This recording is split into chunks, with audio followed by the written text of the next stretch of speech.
নমস্কার বন্ধুরা, আজকে এসেছি চিকেনের একটা নতুন রেসিপি নিয়ে। প্রথমে নারকেল, পোস্ত, কাজু বাদাম ভালোভাবে পেস্ট করে নেব।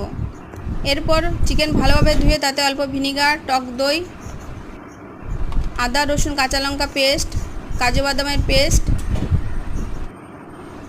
পরিমাণ মতো নুন, হলুদ গুঁড়ো, জিরে গুঁড়ো ও কাশ্মীরি লঙ্কা গুঁড়ো দিয়ে ভালোভাবে চিকেনটা মেখে আধা ঘন্টা ম্যারিনেট করে নেব।